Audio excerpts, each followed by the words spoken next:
Good morning students. आज का पाठ है त्रिभुज। त्रिभुज में हम पढ़ेंगे समरूपता। क्लास 9 में हमने पढ़ी थी सर्वांग समता। सर्वांग समता इसका मतलब है जिसका आकार और माप दोनों एक जैसे ही हो, यानी कि शेप और साइज एक जैसे हो, तो उसे हम कहते हैं सर्वांग समता। उदाहरण के तौर पे अगर हम क्लास 10 की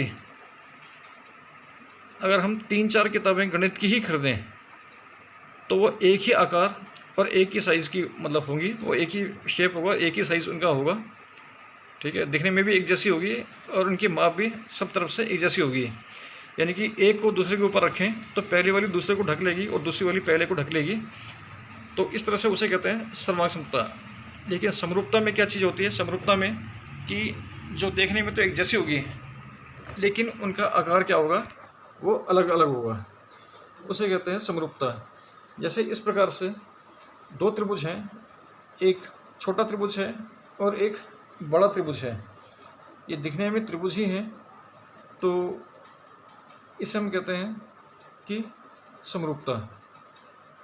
दूसरा उदाहरण हम दे सकते हैं कि एक छोटा टेबल और एक बड़ा टेबल, ठीक है, उनका आकार जो है अलग अलग हो लेकिन देखने में एक जैसे ही हो। तो ये बहुत सारे उदाहरण हैं इसके समरूपता के। दूसरा है एक छोटा वृत्त लिया और एक बड़ा वृत्त लिया, तो ये सभी के सभी जो है उदाहरण है समरूपता के। समरूपता में क्या होता है कि उनका जो है शेप जो है, आकार तो उनका देखने में एक जैसे ही होता है लेकिन उनकी साइज़, उनकी माप जो होती है वो छोटी बड़ी हो सकती है, तो वो आती है समरूपता में। अब प्रश्नावली 6.1 कोष्ठकों में दिए गए शब्दों में से सही शब्दों का प्रयोग करते हुए रिक्त स्थानों को भरिए। सभी वृत्त डैश होते हैं, सर्वांगसम या समरूप होते हैं। सभी वृत्त क्या होते हैं? समरूप होते हैं। क्यों?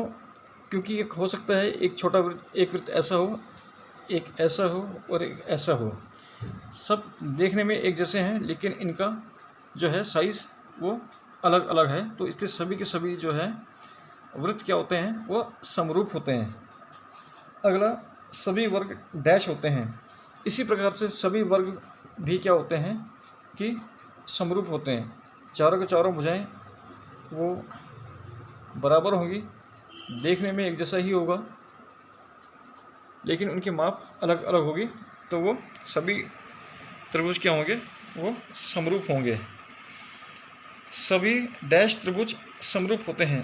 सभी समबाहु त्रिभुज समरूप होते हैं। इसी प्रकार से समबाहु त्रिभुज किसको कहते हैं? जिसकी तीनों की तीनों भुजाएं क्या होती है? बराबर होती है। माना एक त्रिभुज लिया जिसकी प्रत्येक भुजाएं 2 सेंटीमीटर 2 सेंटीमीटर 2 सेंटीमीटर है, 2 सेंटीमीटर 2 सेंटीमीटर।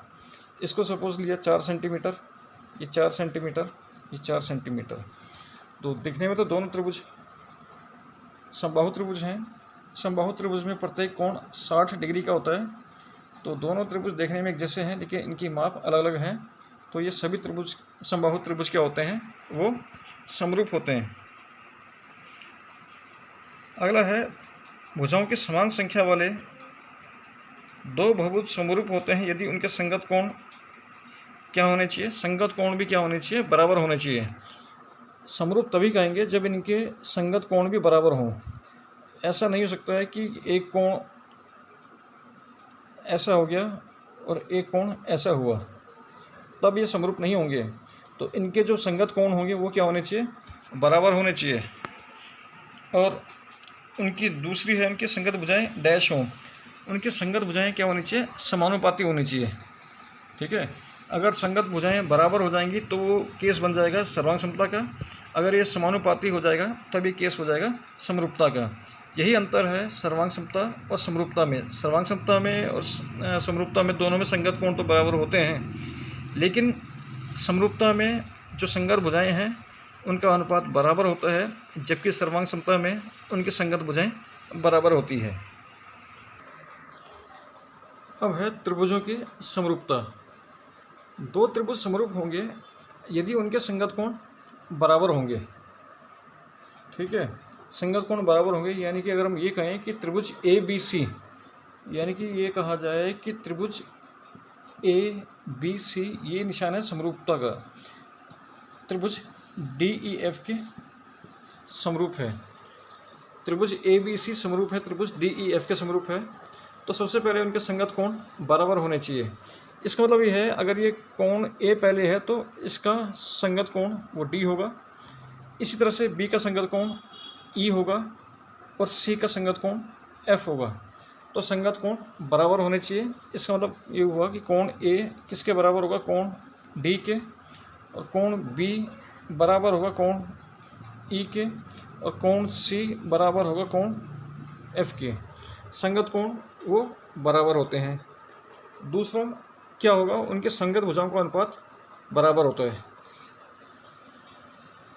यानी कि ए बी का डी ई के साथ संगत भुजाओं का अनुपात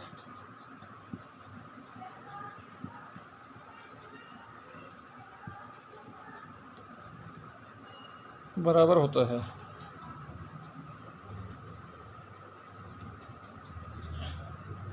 ब्रैकेट में हम ये कह सकते हैं कि भुजाएं समानुपाती होती है,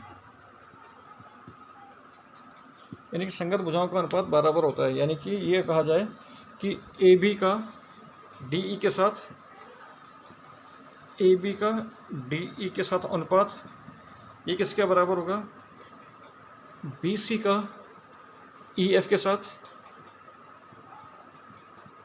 ये बराबर होगा ए सी का डी एफ के साथ, ए सी का डी एफ के साथ। ठीक है, इसका मतलब संगत भुजाएं का अनुपात बराबर होगा। अनुपात की बात कहें तो वो भुजाएं बटे में ली जाएगी। बराबर में होता तो ए बी बराबर डी ई होता, तो वो सर्वांग समता का केस होता है, लेकिन ये भुजाएं समानुपाती है। इसका मतलब ये हुआ कि ए बी बटा डी ई बराबर है बी सी बटा ई एफ बराबर है ए सी बटा डी एफ। ये है दो त्रिभुज अगर समरूप होंगे तो उनके संगत कोण बराबर होते हैं। दूसरा है कि उनके संगत भुजाओं का अनुपात वो भी बराबर होता है। अब है आधारभूत प्रमेय, जिसको कि थेल्स प्रमेय भी कहते हैं। इसके अंदर ये है कि अगर किसी त्रिभुज की किसी एक भुजा के समांतर एक रेखा खींची जाएगी तो वह शेष दो भुजाओं को एक ही अनुपात में विभाजित करेगी। यानी कि अगर डी ई समांतर है बी सी के, तो इसका जो परिणाम होगा वो ये होगा कि ए डी बटा डी बी बराबर है ए ई बटा ई सी। ये इसका परिणाम होगा कि ए डी बटा डी बी बराबर है ए ई बटा ई सी। ठीक है, इसको सिद्ध करने के लिए रचना की गई कि पी ई लंब खींचा गया ए डी पर और डी क्यू लंब खींचा गया इस ए ई पर, तथा सी व डी को मिलाया, वो बी और ई को मिलाया। अब इसको हल करते हैं। अब त्रिभुज ए डी ई का क्षेत्रफल बटे त्रिभुज बी डी ई का क्षेत्रफल।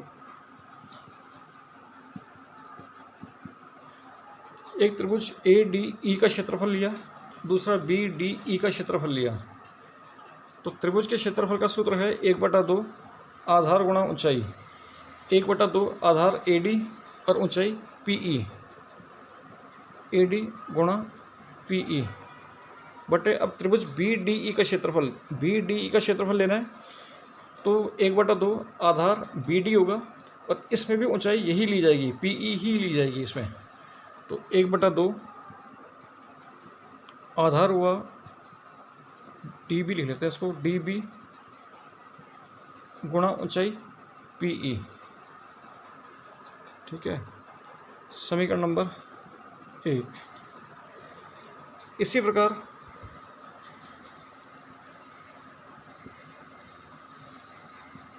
त्रिभुज ए डी ई का क्षेत्र, इसके बाद जिसको हल किया इससे ये कट गया, 1/2 से 1/2 कट गया।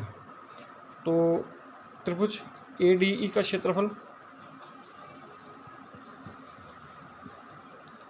बटा त्रिभुज BDE का क्षेत्रफल, क्या बचा ये हमारे पास, AD बटा DB। समीकरण नंबर 1। जब हमने त्रिभुज ADE का क्षेत्रफल लिया और BDE का क्षेत्रफल लिया तो क्या बचा, AD बटा DB लिया। इसी प्रकार अगर त्रिभुज ADE का क्षेत्रफल और CDE का क्षेत्रफल लिया जाएगा, यानी कि इस बार ये वाला त्रिभुज लिया जाएगा, पहले इस ओर का त्रिभुज लिया गया था, इस बार ये वाला त्रिभुज लिया जाएगा, तो इसका परिणाम क्या आएगा, तो इसका परिणाम आएगा AE बटा EC। इसी प्रकार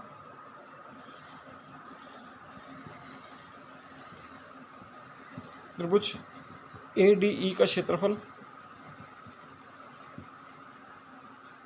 बटा त्रिभुज CDE का क्षेत्रफल, यानी कि ADE का क्षेत्रफल और CDE का क्षेत्रफल, ये किसके बराबर होगा, AE बटा EC।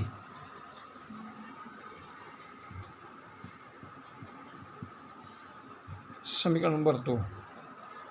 अब हमारे पास समीकरण 1 और 2 में इस दोनों को हमें बराबर सिद्ध करना है। ये तभी सिद्ध हो पाएगा जब इनके बाएं पक्ष बराबर होंगे, तब इनके दाएं पक्ष भी बराबर होंगे। बाएं पक्ष में ऊपर ADE का क्षेत्रफल, इधर भी ADE का क्षेत्रफल, ये तो ठीक है, लेकिन नीचे है BDE का क्षेत्रफल, ये है CDE का क्षेत्रफल। सिर्फ हमें अगर इन दोनों क्षेत्रफल को अगर हम बराबर सिद्ध कर दें तब इनका बाएं पक्ष बराबर हो जाएगा, तो दाएं पक्ष भी ऑटोमेटिकली ये बराबर हो जाएगा। अब चलते हैं आकृति में। आकृति के अंदर क्योंकि DE समांतर है, किसके समांतर है, DE समांतर है BC के, DE समांतर है BC के, ठीक है। अब क्लास 9th में प्रमेय पढ़ी थी, एक ही आधार और एक ही समांतर रेखाओं के बीच स्थित सभी त्रिभुजों का क्षेत्रफल बराबर होता है। यानी कि ये दो समांतर रेखाएं हैं, इनका आधार हम फिक्स कर दें और जितने भी त्रिभुज बनाएंगे इन सभी त्रिभुजों का क्षेत्रफल क्या होगा, वो बराबर होगा। यानी कि अगर मैं CEF, ये G और ये H लिख दूं, तो यानी कि त्रिभुज BDE का क्षेत्रफल और GDE का क्षेत्रफल और HDE का क्षेत्रफल सभी के सभी क्या होंगे, ये आपस में बराबर होंगे। कारण इसका यह है क्योंकि एक ही आधार व एक ही समांतर रेखाओं के बीच स्थित सभी त्रिभुजों का क्षेत्रफल बराबर होता है। इसलिए इस आकृति के अंदर क्योंकि DE समांतर है BC के अंदर, दोनों त्रिभुजों का जो आधार है वो एक ही है DE, और वो एक ही समांतर रेखाओं BC और DE के बीच में स्थित है, तो इसलिए त्रिभुज BDE का क्षेत्रफल ये किसके बराबर होगा, त्रिभुज CDE के क्षेत्रफल के बराबर होगा। तो इसलिए एक ही आधार व एक ही समांतर रेखाओं के बीच स्थित सभी त्रिभुजों का क्षेत्रफल बराबर होता है, ठीक है। इसका मतलब ये हुआ कि ये जो BDE का क्षेत्रफल है ये CDE का क्षेत्रफल भी आपस में बराबर होगा। ये दोनों क्षेत्रफल बराबर होंगे, तो इसको दिए समीकरण नंबर 3 का नाम दिया। अब समीकरण 2 व 3 से, समीकरण 2 व 3 से यानी कि जहाँ पर जो है CDE आया है उसकी जगह पे हम क्या लिख देंगे, त्रिभुज BDE का क्षेत्रफल लिख देंगे इसको। तो समीकरण 2 व 3 से तो त्रिभुज ADE का क्षेत्रफल बटा इस CDE की जगह पे लिख दिया त्रिभुज BDE का क्षेत्रफल बराबर है AE बटा EC लिख दिया। इसको दिया समीकरण नंबर 4। अब समीकरण नंबर 1 और समीकरण नंबर 4 से इनके बाएं पक्ष बराबर हैं, ADE का क्षेत्रफल बटा BDE का क्षेत्रफल, और यहाँ पर समीकरण 4 में ADE का क्षेत्रफल बटा त्रिभुज BDE का क्षेत्रफल, दोनों बराबर हुए। तो ये किसके बराबर होंगे कि AD, इनके दोनों समीकरणों के 1 और 4 के इनके बाएं पक्ष बराबर है, तो इनके दाएं पक्ष भी बराबर होंगे। तो क्या बचेगा हमारे पास, AD बटा DB बराबर है AE बटा EC बचेगा। तो हमें यही सिद्ध करना था कि AD बटा DB बराबर है AE बटा EC, यही हमें सिद्ध करना था। इसी के आगे जो परिणाम है कि जो हमारा परिणाम निकला था AD बटा DB बराबर है AE बटा EC। अब इसका लिया व्युत्क्रम, इसका व्युत्क्रम लिया, यानी कि अंश वाला हर में बदल गया और हर वाला अंश में बदल गया। तो ये हुआ DB बटा AD बराबर है EC बटा AE। इसका व्युत्क्रम लिया। अब दोनों ओर हमने इसके एक एक जोड़ दिया, तो DB बटा AD प्लस 1 बराबर है EC बटा AE प्लस 1। इनका लघुत्तम लिया, ये हुआ AD को भाग किए AD से 1 गुणा DB अब प्लस AD की गुणा 1 के साथ AD। इसी प्रकार से दाईं ओर में इसका लघुत्तम आएगा AE, तो AE को भाग किए AE से 1 आया 1 गुणा EC प्लस AE की गुणा 1 के साथ AE। अब DB प्लस AD आकृति में देखते हैं कि AD प्लस DB मिलके किसके बराबर होगा, ये भुजा और ये भुजा मिलके क्या बनेगी, ये पूरी भुजा AB बनेगी। तो इस तरह से ये बना, ये हुआ AB। इसी प्रकार से AE प्लस EC मिलके क्या बनेगा, AC बनेगा। इसी प्रकार से EC प्लस AE मिलके क्या बनेगा, हमारे पास AC बनेगा। तो ये हुआ हमारे पास AB बटा AD बराबर है AC बटा AE। अब फिर से इसका व्युत्क्रम लिया, तो AD बटा AB बराबर है AE बटा AC। यानी कि कहने का मतलब ये है कि AD बटा AB बराबर है AE बटा AC। इसका परिणाम हम ऐसे भी लिख सकते हैं कि यदि किसी त्रिभुज के अंदर एक भुजा के समांतर दूसरी भुजा खींची जाए तो जो इसके परिणाम ये भी हो सकते हैं। एक तो यही है कि AD बटा DB बराबर है AE बटा EC, यानी कि AD बटा DB बराबर है AE बटा EC। एक तो परिणाम ये हुआ, और दूसरा परिणाम ये हुआ कि AD बटा AB बराबर है AE बटा AC। ये इसका परिणाम ये भी हुआ इसका।